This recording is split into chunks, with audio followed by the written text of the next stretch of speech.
Сонымен құрметті оқушы, мен сізге жаңа тақырып бастайын деп отырмын. Қазақ хандығы Қасым ханның тұсында.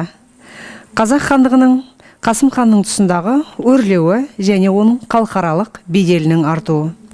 Қасым хан бізге белгілі Жәнібек ханның баласы екендігі. Қасым хан Қазақ хандығын 1511-1518 жылдары аралығында басқарды. Бірақ құрметті оқушы, бұл дерек Мұхаммед Хайдар Дулатидің жазуына қараған кезде, ал орыс жылнамаларында Қасым хан 1521 жылға дейін, ал соңғы зерттеулерге қараған кезде Қасым хан 1523 жылға дейін басқарған дегенде мәліметтер кездеседі.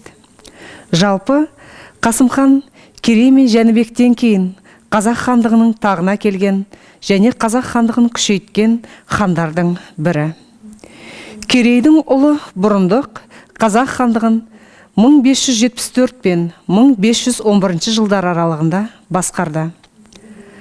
Барақ хан Сырдария бойындағы қалаларды Қазақ хандығына қаратуға ерекше күш салды.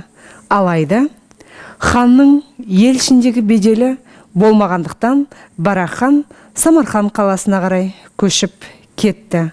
Ал енді Барақ ханның кезінде оның әскер басшысы, қол басшысы болған Жәнібек ханның баласы Қасым 1511 жылы Қазақ хандығындағы билікті өз қолына алып, хандық билікті басқарды. Қасым ханның кезіндегі Қазақ хандығының саяси, әлеуметтік, экономикалық жағынан дамып, алыс жақын елдерге Қазақ хандығы белгілі, қуатты, іргелі ел ретінде танылды.